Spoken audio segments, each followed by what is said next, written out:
Hello दोस्तों, स्वागत है आप सभी का स्लीपी क्लासेस में। तो आज के प्रीमिक्स में 5 क्वेश्चंस हमारे होने वाले हैं साइंस एंड टेक से related and particularly defence technology से रिलेटेड।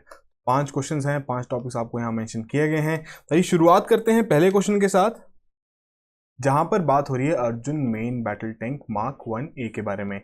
2 स्टेटमेंट्स दी गई हैं, पूछा जा रहा है इनमें से कौन कौन सी करेक्ट हैं। 4 कोड्स आपको प्रोवाइड किए गए हैं। तो ये पहली स्टेटमेंट देखते हैं। पहले में कह रहा है ये आपका कंचन मॉड्यूलर कॉम्पोजिट आर्मर यूज करेगा, और सेकंड में कह रहे हैं ये आपका इंडिजीनियसली डिजाइंड, डेवलप्ड और मैन्युफैक्चर किया गया है सीवीआरडी और डीआरडीओ द्वारा। 2 स्टेटमेंट्स दी गई हैं अर्जुन मेन बैटल टैंक से रिलेटेड। आप न्यूज़ में एक न्यूज़ आइटम आई थी, तो उसी से रिलेटेड आपसे क्वेश्चन पूछा गया है। थोड़ा सोचिए इसके बारे में, वीडियो पॉज कीजिए, करेक्ट ऑप्शन मार्क कीजिए, फिर हम डिस्कस करते हैं इस क्वेश्चन को यहाँ पर। तो बेसिकली यहाँ आपकी दोनों ही स्टेटमेंट्स बिल्कुल करेक्ट हैं। तो इसमें जो आपका कंचन मॉड्यूलर कॉम्पोजिट आर्मर सिस्टम है, ये बेसिकली आपका भी डीआरडीओ द्वारा ही तैयार किया गया है। ठीक है जी, काफ़ी इफेक्टिव सिस्टम है। जितने भी आपके टैंक्स की जो आर्मर सिस्टम प्रोवाइड किए जाते हैं, उसमें सबसे मेन ऑब्जेक्टिव यही रहता है कि उस टैंक को प्रोवाइड किया जा सके किसी भी एंटी टैंक मिसाइल से। तो काफ़ी ऐसे टेस्ट कंडक्ट किए गए जहाँ पर ये सिस्टम काफ़ी इफेक्टिव रहा। फिर बात आती है इस particular Arjun main battle tank के बारे में। तो अगर हम डिस्कशन करें थोड़ी, कि पहली बात, ये जो पूरा प्रोजेक्ट था डीआरडीओ द्वारा इनिशिएट किया गया था 1972 से ही, और इसमें जो हमारी सीवीआरडीई है, combat vehicles research and development establishment, ये एक लीड लेबोरेटरी का इन्होंने यहाँ पर काम किया है। तो साथ के साथ आपके 15 एकेडमिक इंस्टीट्यूशंस भी थे, कुछ एमएसएमईज भी थी, 8 लैब्स थी जिन्होंने कोलैबोरेटिवली इस पूरे प्रोजेक्ट पर काम किया है, और ये सिस्टम यहाँ पर तैयार किया गया है। खास बात क्या है कि इसकी जो एम्यूनेशन है, fin stabilised armour piercing discarding sabot ammunition और 120 कैलिबर राइफल्ड गन। ये पर्टिकुलरली जो 2 चीज़ें हैं, इसकी वजह से जो आपके अर्जुन टैंक्स है, ये काफ़ी इन्हें प्रेफर किया जाता है। ठीक है जी, तो जितना बेटर एम्यूनेशन होगा उतनी ही ज़्यादा उसकी इफेक्टिवनेस होगी फील्ड में। और ख़ास बात जो कि आपको पता होनी ज़रूरी है इस सिस्टम के बारे में, कि जो इसका रिसेंट वर्जन आया है मार्क 1A वर्जन, अब खास बात क्या है, 14 मेजर अपग्रेड्स थे इसमें, जो कि पिछले वर्जन से ज़्यादा इम्प्रूव किया गया है। साथ के साथ जो इसकी मिसाइल फेयरिंग कैपेबिलिटी है, वो भी काफ़ी इम्प्रूव हुई है यहाँ पर।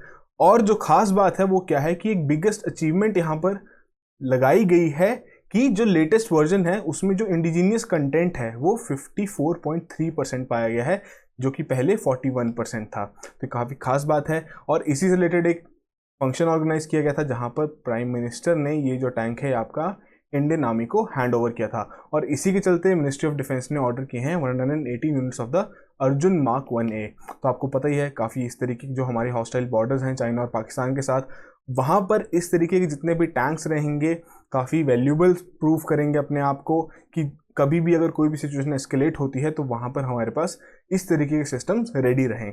ठीक है जी, सिंपल सा क्वेश्चन था। अगले क्वेश्चन की ओर बढ़ते हैं। बात हो रही है सहायक एनजी के बारे में। अब आपने न्यूज़ में ज़रूर सुना होगा इसके बारे में, काफ़ी इंपॉर्टेंट टॉपिक है ये भी। फर्स्ट स्टेटमेंट में कह रहे हैं रेडियो ट्रांसमिशन सिस्टम है, जो कि डेवलप किया गया है रॉयल आर्मी भूटान के लिए। सेकंड में कह रहे हैं डिज़ाइन किया गया है defence research development organisation DRDO और एवेंटेल द्वारा। 2 स्टेटमेंट्स दी गई हैं, पूछा जा रहा है इनमें से कौन कौन सी करेक्ट्स हैं। 4 कोड्स आपको प्रोवाइड किए गए हैं यहाँ पर। थोड़ा सोचिए इसके बारे में, जो आपके करंट अफेयर्स में जो आप पढ़ते हैं उसे रिवाइज करने की कोशिश कीजिए, वीडियो पॉज कीजिए, करेक्ट ऑप्शन मार्क कीजिए, फिर हम डिस्कस करते हैं इस क्वेश्चन को। तो बेसिकली जो यहाँ पर सेकंड स्टेटमेंट में बात हुई है, ये आपका डिज़ाइन किया गया है डीआरडीओ और अवेंटेल द्वारा, बिल्कुल करेक्टली बताया गया है। अवेंटेल इसमें एक प्राइवेट कंपनी है जिन्होंने डीआरडीओ के साथ कोलैबोरेट किया था इस पर्टिकुलर चीज़ के लिए। बट ये एक रेडियो ट्रांसमिशन सिस्टम नहीं है, तो उसके आधार पर आपकी स्टेटमेंट सेकंड करेक्ट है। रेडियो ट्रांसमिशन सिस्टम नहीं है तो क्या है, तो एक तरीके का ये यहाँ पर इंडिजीनियसली एयर ड्रॉपेबल कंटेनर तैयार किया गया है। इंडिजीनियसली का तो मतलब आपको पता ही है कि पूरे तरीके से हमारे देश में ही तैयार किया गया है। जो हमारा आत्मनिर्भर भारत का जो अभियान चल रहा है, उसमें एक स्टेप और आगे हम बढ़ चुके हैं।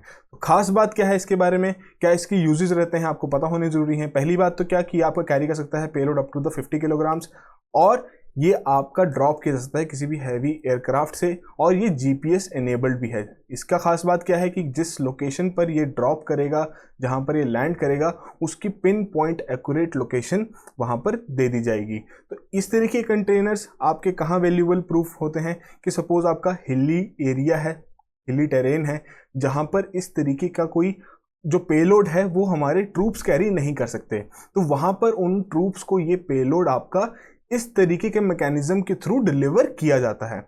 अब ये आपके वाटर पे भी हो सकते हैं, लैंड पे भी हो सकते हैं, और इसीलिए ये जो कंटेनर्स हैं आपके कंप्लीटली वाटर टाइट बनाए गए हैं कि अगर वाटर में डिलीवर करना हो तो वहां पर भी इन्हें डिलीवर किया जा सके। साथ के साथ जितने भी एंट्री शॉक्स रहते हैं कि जब वो डिप्लॉय किया जाएगा आपका लैंड या वाटर में लैंड उस टाइम लैंड करेगा, तो उस दौरान अगर कोई भी किसी तरीके के शॉक्स आए तो जो अंदर का इक्विपमेंट है वो वहां पर डैमेज ना हो, तो ये भी इंश्योर करने की यहाँ पर कोशिश की गई है। और ये जो आपका डिसेंट सिस्टम है इसका वो पैराशूट सिस्टम पर काम करता है कि जैसे एक पर्टिकुलर एलिवेशन पर ये आ जाएगा तो उस टाइम इसके पैराशूट डिप्लॉय हो जाएंगे और ये सेफली ग्राउंड या फिर वाटर जिस लेवल पर भी इसे पहुंचाना है वहां पर ये पहुंच जाएगा। ठीक है जी, तो काफ़ी इंपॉर्टेंट है। पहली बात, इस तरीके का पहली बार कोई एयर ड्रॉपेबल कंटेनर तैयार किया गया है, तो आप उम्मीद रख सकते हैं कि आपको इससे रिलेटेड क्वेश्चन पूछा जा सकता है। अगले क्वेश्चन की ओर बढ़ते हैं।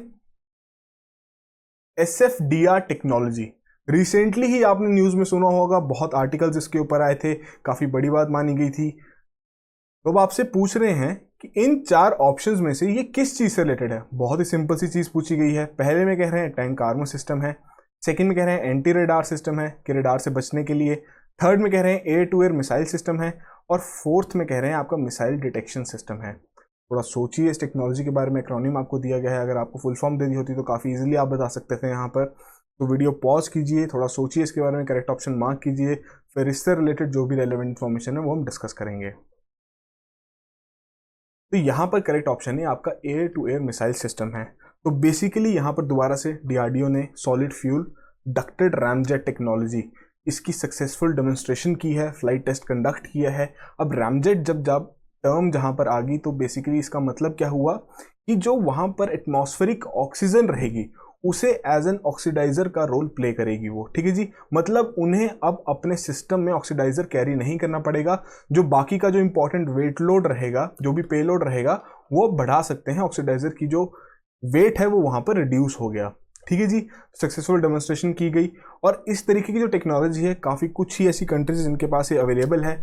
खास बात क्या है कि बेसिकली इसमें आपका जो नोजल लेस बूस्टर है वो यहाँ पर यूज़ किया जाता है। जब पर्टिकुलर एक एलिवेशन पे पहुंच जाता है उसके बाद वो बूस्टर यूज़ किया जाता है, जो कि एक पर्टिकुलर हम जो स्पीड अटेन करने की कोशिश कर रहे हैं वहाँ पे मैक नंबर, मतलब कि आपके जो साउंड ऑफ जो आपकी स्पीड ऑफ साउंड है बेसिकली उसके मल्टीपल में ये जो स्पीड एक्वायर करेगा उसके मल्टीपल्स में रहेगी। ये 4 टाइम्स भी हो सकती है, 3 टाइम्स भी हो सकती है, वो जितनी इसकी रिक्वायरमेंट रहेगी उस हिसाब से ये करेगा। और ये बेसिकली रैमजेट ऑपरेशन के चलते ही ये इंश्योर किया जाता है। तो इस पूरे टेस्ट के दौरान आपके इलेक्ट्रो ऑप्टिकल चीज़ें हो गई, रेडार एंड टेलीमेट्री इंस्ट्रूमेंट्स हो गए, सभी चीज़ें डिप्लॉय की गई थी ताकि जितने भी इससे रिलेटेड ऑब्जर्वेशंस हैं वो हम ढंग से वहाँ कैप्चर कर सकें।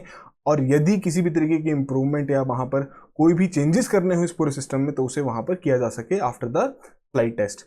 तो बेसिक सी चीज़ें हैं, काफ़ी इंपॉर्टेंट चीज़ है इंडिया के लिए। तो अगर आपसे डिफेंस रिलेटेड कोई मेंस आंसर राइटिंग में भी क्वेश्चन आता है आपको, तो वहाँ पर भी आप इस तरीके के एग्जांपल्स कोट करते हुए जहाँ पर आप बता सकते हैं कि इंडिया इस तरीके की डेवलपमेंट्स कर रहा है, तो ये इस तरीके के एग्जांपल्स कोट करके आप अपना पॉइंट वहाँ पर जस्टिफाई कर सकते हैं।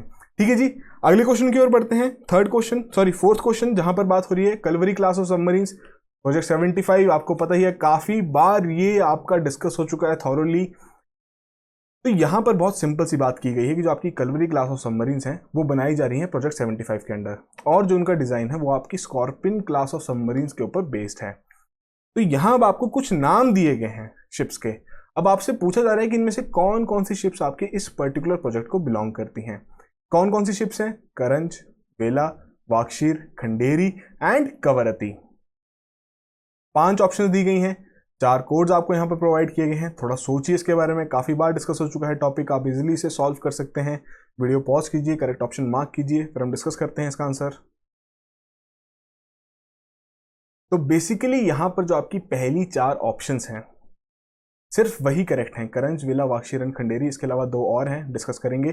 कवरती बेसिकली आपकी एंटी सबमरीन वॉरफेयर शिप है। खास बात क्या है कि ये आपकी प्रोजेक्ट 28 को बिलोंग करती है और उस प्रोजेक्ट की ये लास्ट शिप थी। 4 शिप्स इसमें लगाई जानी थी इस प्रोजेक्ट में, तो उसकी लास्ट शिप थी INS कवरती। ठीक है जी, एक्सप्लेनेशन देख लेते हैं। तो बेसिकली आपको पता ही है कलवरी क्लास सबमरीन्स काफ़ी समय से आपकी न्यूज़ में है। प्रोजेक्ट 75 के अंदर इनका निर्माण किया जा रहा है। काफ़ी एक्टिविटीज़ ये कंडक्ट कर सकते हैं, काफ़ी तरीके के मिशन ये कंडक्ट कर सकते हैं, जैसे कि आपका एंटी सरफेस वॉरफेयर हो गया, एंटी सबमरीन वॉरफेयर हो गया, इंटेलिजेंस गैदरिंग हो गया, माइन लेइंग हो गया, एरिया सर्वेलेंस हो गया। सभी तरीके की जो जो हमें ज़रूरत है अपने हमारे इंडियन ओशन में इस तरीके की एक्टिविटीज़, वो आपकी ये पर्टिकुलर क्लास ऑफ सबमरीन्स पूरा कर सकती हैं। कौन कौन सी हैं? INS Kalvari, INS Khanderi, INS Karanj, Vagir, वेलैंड, वाक्षीर। तो कलवरी और खंडेरी बेसिकली आपकी कमीशन कर दिए गए थे 2017 2019 में रिस्पेक्टिवली। वेला और करंज आपके सी ट्रायल्स चल रहे हैं उसके। वगीर आपका लॉन्च कर दिया जा चुका है और वाक्षीर आपका अंडर कंस्ट्रक्शन है। ठीक है जी। अब इसमें खास बात है एआईपी। अब ये एक सिस्टम है जो कि तैयार किया जा रहा है और ये इंश्योर किया जाएगा कि इस पर्टिकुलर प्रोजेक्ट में आपका ये सिस्टम लगाया जाए। बट करंटली काफ़ी ऐसी न्यूज़ चल रही हैं कि ये सिस्टम लगाया भी जा पाएगा कि नहीं, क्योंकि इंडिजीनियसली डीआरडीओ इस पर काफ़ी समय से काम कर रहा है, बट जो उनके रिक्वायर्ड रिजल्ट्स हैं वो यहाँ पर अचीव नहीं कर पा रहे हैं। तो इसे अब इंपोर्ट करने की भी बात की जा रही है इस पूरे सिस्टम को। तो इसको अच्छे से आप कवर कीजिए। आपके मेन आंसर राइटिंग के पॉइंट ऑफ व्यू से भी इंपॉर्टेंट कॉन्सेप्ट है। बट आपके लिए होमवर्क क्या है, आपको कमेंट बॉक्स में बताना है कि एआईपी है क्या और उसका यूज़ क्या है, कि खास बात क्या है कि जिसके चलते इसे हम चाहते हैं कि हमारी सबमरीन्स में ऐड किया जाए। ठीक है जी। सिंपल सा क्वेश्चन था, डायरेक्टली आपसे पूछी गई थी कौन कौन सी शिप्स आपकी इस पर्टिकुलर प्रोजेक्ट के अंदर आती हैं। तो काफ़ी इस तरीके के प्रोजेक्ट्स हैं, जैसे कि हमने प्रोजेक्ट 28 के बारे में भी बात की, तो आप उसके बारे में भी देखिए। ठीक है जी। उसके अंदर कौन कौन सी शिप्स आपकी इंक्लूड की गई हैं। सिंपल सा क्वेश्चन था। तो आज के लास्ट क्वेश्चन की ओर बढ़ते हैं, जहां पर बात हो रही है हाइपरसोनिक मिसाइल टेक्नोलॉजी के बारे में। 3 स्टेटमेंट्स आपको दी गई हैं, पूछा जा रहा है इनमें से कौन कौन सी करेक्ट हैं। 4 कोड्स आपको यहां पर प्रोवाइड किए गए हैं। आइए देखते हैं पहली स्टेटमेंट। यहां कह रहे हैं इंडिया के बारे में कि इंडिया सेकेंड कंट्री बन गई है आफ्टर द यूनाइटेड स्टेट्स जिन्होंने इस तरीके की हाइपरसोनिक टेक्नोलॉजी को डेवलप किया है और सक्सेसफुली टेस्ट भी किया है। सेकंड में कह रहे हैं इसकी यूटिलिटी रहेगी लॉन्ग रेंज क्रूज मिसाइल्स में। और थर्ड में कह रहे हैं ये आपका यूज किया जा सकता है ताकि हम सैटेलाइट्स को भी लॉन्च कर सकें एक लो कॉस्ट पे। ठीक है जी। 3 स्टेटमेंट्स दी गई हैं। काफ़ी हद तक ये आपका करंट अफेयर्स में टॉपिक चला है, काफ़ी इससे रिलेटेड आर्टिकल्स भी आए हैं। आई होप आपने इस चीज़ को पढ़ा हो। तो वीडियो पॉज कीजिए, करेक्ट ऑप्शन मार्क कीजिए, फिर हम डिस्कस करते हैं कैसे आप इस क्वेश्चन को सॉल्व कर सकते हैं। तो बेसिकली जब भी कोई ऐसी टेक्नोलॉजी लॉन्च होती है तो आप ये कहीं ना कहीं लेके चल सकते हैं कि यूएस, रशिया, चाइना, ये ऐसे देश हैं जिनके पास ऑलरेडी ही वो टेक्नोलॉजी अवेलेबल होगी, उसकी एप्लीकेशन भी की जा रही होगी। ठीक है जी। और कहीं ना कहीं आप इजराइल को भी काउंट कर सकते हैं। तो यहां पर भी वही बात हो रही है कि बेसिकली जो आपकी स्टेटमेंट फर्स्ट है वो इनकरेक्ट है, कि इंडिया इसमें सेकंड नहीं, इंडिया इसमें 4th नेशन है after US, Russia and China, जिन्होंने इस तरीके की हाइपरसोनिक टेक्नोलॉजी डेवलप की है और उसका सक्सेसफुली टेस्ट भी किया है। ठीक है जी। अब और क्या हो सकता है इसमें, अगर आपको और कंट्रीज के नाम दे दिए जाएं तो इजराइल को भी आप कंसीडर कर सकते हैं कि हो सकता है वहां पर भी आपकी इस तरीके की टेक्नोलॉजी डेवलपमेंट्स काफ़ी की जाती हैं रिलेटेड टू डिफेंस। तो अगर आपको कभी भी ऐसा क्वेश्चन आए तो आप इजीली इस तरीके के ऑप्शंस रूल आउट कर सकते हैं अगर इंडिया को बहुत ऊपर प्लेस कर दिया गया है। और एक्सप्लेनेशन में देखें तो क्या है ये चीज़ पूरी, तो इसमें आपका हाइपरसोनिक टेक्नोलॉजी डेमोन्स्ट्रेटर व्हीकल, इसका सक्सेसफुली टेस्ट फायर किया गया था डीआरडीओ द्वारा, जिसके चलते जैसे हमने बात की यूएस, चाइना और रशिया के बाद ये हमारी 4th नेशन बन चुकी है जिनके पास इस तरीके की टेक्नोलॉजी है। अब HSTDV क्या चीज़ है? ये एक अनमैन्ड स्क्रैमजेट डेमोन्स्ट्रेशन एयरक्राफ्ट है जो कि आपकी हाइपरसोनिक स्पीड फ्लाइट के लिए यूज किया जाता है। हाइपरसोनिक फ्लाइट का मतलब क्या हुआ कि जो स्पीड आपकी 5 times the speed of sound, Mach 5 से भी ज़्यादा रहेगी, उसे हम हाइपरसोनिक यहाँ पर फ्लाइट के नाम से जानते हैं। तो इसके काफ़ी वेरियस यूजेस रहेंगे, सिविलियन एप्लीकेशंस भी रहेगी, आपके सर्वेलेंस में भी यूज़ किया जा सकता है, लॉन्ग रेंज क्रूज मिसाइल्स में भी यूज़ किया जा सकता है, सैटेलाइट्स को लॉन्च करने में भी यूज़ किया जाता है, स्मॉल सैटेलाइट्स, ताकि जो कॉस्ट ऑफ लॉन्चिंग रहती है वहाँ पर उसे रिड्यूस किया जा सके। और ख़ास बात अगर हम बात करें तो बेसिकली आपकी ट्रैवल करती है काफ़ी फास्टर स्पीड पर, और इसमें जो आपका जो ये ट्रेजेक्ट्री फॉलो करती है तो उसे वो ऑल्टर भी कर सकती है, जैसे कि आपके इस ग्राफिक इमेज में दिखाई गई है। रशिया से रिलेटेड ग्राफिक इमेज है जो रशिया का हाइपरसोनिक फ्लाइट टेस्ट किया गया था, कि बेसिकली ये इस तरीके से अपना जो पूरा कोर्स रहेगा उसे ऑल्टर कर सकती है ताकि जितनी भी एनिमी शिप्स या फिर कोई भी इस तरीके के उनकी जो बॉर्डर पोस्टिंग्स रहेंगी जहां से वो पकड़ा जा सकता है तो वो उसे अवॉइड करेगा। अब खास बात क्या है, ये आपका काफ़ी क्लोजली टू द ग्राउंड ये ट्रेवल करता है, तो जो इस तरीके के रेडार सिस्टम्स रहते हैं तो उसे वो अवॉइड कर पाता है। ठीक है जी, काफ़ी इंपॉर्टेंट है इंडिया के लिए। अब देखना है किस तरीके से इसकी एप्लीकेशंस की जा सकती हैं। अब जैसे जैसे एप्लीकेशंस की बढ़ती जाएगी वैसे वैसे हमारे डिफेंस में भी इसका यूज़ और ज़्यादा बढ़ता जाएगा, और जो हमारा डिफेंस सेक्टर होगा, जो हमारी डिफेंस कैपेबिलिटीज़ होंगी, वो भी यहाँ पर काफ़ी ज़्यादा स्ट्रांग हो जाएंगी। ठीक है जी, तो आज के 5 क्वेश्चंस यही थे। आई होप आप में से सभी ने 5 आउट ऑफ 5 स्कोर किया हो यहाँ पर। बस स्टिल जो भी आपका स्कोर रहा है कमेंट बॉक्स में ज़रूर मेंशन कीजिए। और एक और ख़ास बात कि जितने भी आपके इस तरीके के क्वेश्चंस रहते हैं डिफेंस टेक्नोलॉजी से रिलेटेड, आपको पेपर में किसी भी तरीके से पूछे जा सकते हैं। कई बार डायरेक्टली स्ट्रेट फॉरवर्ड फैक्ट भी पूछ लिया जाता है, कई भी बार आपको स्टेटमेंट्स के तौर पर भी क्वेश्चन दे दिया जाता है। तो आप कोशिश कीजिए कि आपको एक बेसिक सी नॉलेज हो, ताकि आप अच्छा अटैम्प्ट वहाँ पर कर सकें, क्वेश्चन को, ऑप्शन को एलिमिनेट करते हुए आप अपने करेक्ट आंसर तक पहुँच जाएँ। और पिछले अगर कुछ सालों का ट्रेंड देखें तो इतने ज़्यादा क्वेश्चंस पूछे नहीं गए हैं डिफेंस टेक्नोलॉजी से रिलेटेड, तो आप कहीं ना कहीं उम्मीद लगा सकते हैं इस चीज़ से रिलेटेड कि क्या पता इस साल आपसे वो क्वेश्चंस पूछे जा सकें। तो जाने से पहले एक और पीस ऑफ इन्फॉर्मेशन हमारे सभी भाई बंधुओं के लिए, हमारा बैच 4 के कोर्सेज लॉन्च कर दिए गए हैं, एनरोलमेंट शुरू हो गई है। 31 जुलाई लास्ट डेट है। आइए देखते हैं कौन कौन से बैचेज हैं।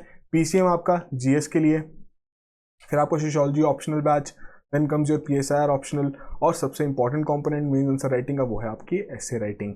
सभी की रजिस्ट्रेशन अभी ओपन है। आपको कोई भी डिटेल्स चेक करनी हो तो आप हमारी वेबसाइट पे जाके भी देख सकते हैं। अगर आपकी क्वेरीज हैं आप हमारे टोल फ्री नंबर पर भी कॉल कर सकते हैं। 2 अगस्त से सारी क्लासेस शुरू हो जाएंगी। 31 जुलाई बट इसकी लास्ट डेट है, उसके बाद एनरोलमेंट्स नहीं रहेंगी। कुछ फिक्स नंबर ऑफ सीट्स इसमें रखी गई हैं, जैसे वो अचीव हो जाएगा उसके बाद आपकी रजिस्ट्रेशन यहाँ पर बंद हो जाएगी। ठीक है जी, सो प्रीलिम्स का समय नज़दीक आ रहा है, अपनी प्रैक्टिस करते रहिए। प्रीलिम्स टेस्ट सीरीज़ को भी आप फॉलो कर सकते हैं, सारी डिटेल्स उसकी भी वेबसाइट पर अवेलेबल हैं। और जितनी ज़्यादा आप प्रैक्टिस करेंगे उतना ही आपके लिए अच्छा रहेगा, ताकि जब आपका प्रीलिम्स का समय आए आप लास्ट मोमेंट पे सिर्फ रिवाइज ही करें। उस टाइम अपना प्रैक्टिस पे समय बर्बाद ना करें, और सिर्फ रिवीजन के चलते जितनी भी इंफॉर्मेशन आपने पिछले 1-2 सालों में पढ़ी है उसको आप इजीली वहाँ एग्जाम के दौरान रिटेन कर सकें। ठीक है जी, so that will be all the very best and have a good night.